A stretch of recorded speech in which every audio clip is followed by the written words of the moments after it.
So hello বন্ধুরা, welcome to my new blog. আমি এসছি মাঠে, আমাদের মাঠে পেঁয়াজ তুলতে এসছি। এই যে আমাদের বুলেট, আর এখানে আছে ইরফানের কাওয়াসাকি, ঠিক আছে। আর এটা ইরফানদের মোটরে পানি তো এখন নেই। ইরফান ওখানে কি করছে আমি জানি না, হয়তো পটলের চারায় সার দিচ্ছে, ঠিক আছে। পরে দেখাচ্ছি তোমাদেরকে।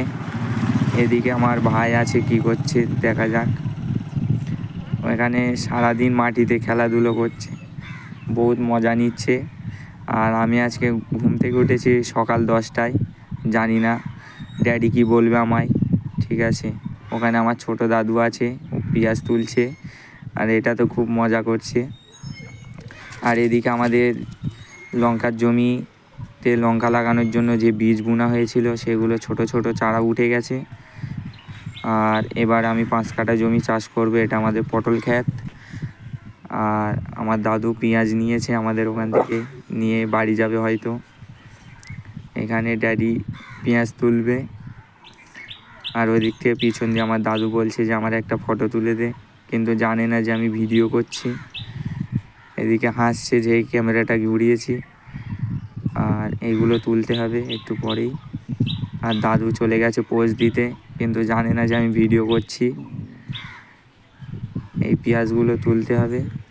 এইদিকে ব্যাঙ দেখতে পেয়ে আমার ভাই তো উঠে পালাচ্ছে আমার দিকে, আর কিছু তো বলার চেষ্টা করছিল আমাকে, কিন্তু কথা সেইভাবে বলতে পারে না এখনও। তারপরে এই যে পেঁয়াজ তোলা হয়ে গেছে, বস্তায় ভরে এখন বাড়ি যাওয়ার টাইম, বাড়ি চলে যাব। এই যে গাড়ি লোড করে দিয়েছি, ড্যাডি পেঁয়াজ নিয়ে চলে যাচ্ছে বাড়ির দিকে। আমি একটু পরে বাড়িতে চলে যাব। এদিকে ইরফান কি করছে চলো তোমাদেরকে দেখাই। ভাই কি করছে, ভাই এখানে পটলের চারায় সার দিচ্ছে এবং মাটি দিয়ে ভালো করে ঠিকঠাক করে দিচ্ছে। ও তো প্রথমে লজ্জা পেয়ে গিয়েছিল ভিডিও করা দেখে, তারপরে বললাম যে তোর মুখ তুলছি না, নে কাজ কর ভাই।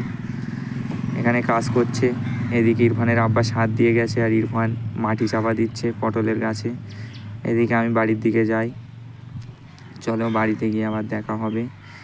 বাট এই যে আমার লেফট সাইডে যে ঘরটা আছে, এটা একটা আইসক্রিম ফ্যাক্টরি। আইসক্রিম খাওয়ার তো ইচ্ছে গেছিলো, লেকিন পয়সা নিয়ে আসা হয়নি, ওই জন্য চলে যাচ্ছে আবার দেখতে দেখতে। পরে এসে খাবো এক টাইমে। আর এদিকে বাড়িতে এসে দেখি বামে 3টে পায়রা বসে আছে, আর ঘরের দিকে দেখি ডিম বাচ্চার কি অবস্থা। এখানে আরও 4টে-5টা আছে ঘরের মধ্যে। খাবার দিয়েছিলাম সকালে, সেগুলো আর ফেলতে মনে নেই, মাঠে চলে গেছি। দেখি এখানে ডিম পেড়েছে কি না, চলো দেখা যাক ডিম আছে কি না। সর রে, হ্যাঁ এখানে 2টো ডিম পেড়েছে। দেখি পাশের খোপে বাচ্চাগুলো কেমন বড় হয়েছে কি না। এখানে 1 পেয়ার বাচ্চা আছে, ছোট ছোট, ঠিক আছে। আর এদিকে একটা বাচ্চা মারা গিয়েছে, আর একটা ছিল। এই পায়রাটা খুবই রাগী, হাত দিতে দেয় না। আরে বাপরে, তো ঠোকর মেরে দিচ্ছিল এক্ষুনি আমার হাতে, কামড়ে নিতে যাচ্ছে। চলো ঘা দিয়ে লাভ নেই আর। আর এদিকে ওই বাচ্চা দুটোর মা বাবা ওখানে আছে বসে। চলো এইদিকে আবার ছোট নবাব মাঠ থেকে ক্লান্ত হয়ে বাড়ি এসে খাওয়ার জন্য বসে আছে পাগলের মতো। না, আমার ভাইটা খুবই ভালো, পাগল নয় ও, ঠিক আছে। খাবে বলে ওখানে বসে আছে। ও কখন খাবে এদিক ওদিক তাকাতাকি করছে।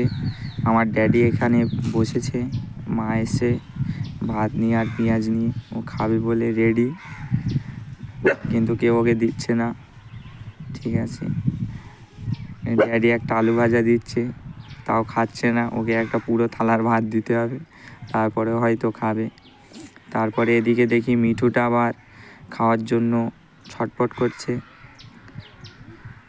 কি ভাবছে জানি না।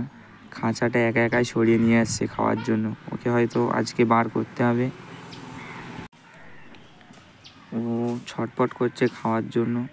সকালে খেতে দিয়েছিল, আপেল দিয়েছিল, ছোলা দিয়েছিল। তো চলো, আমারও খিদে লেগেছে, ঠিক আছে। আজকের ব্লগ এখানেই শেষ করলাম।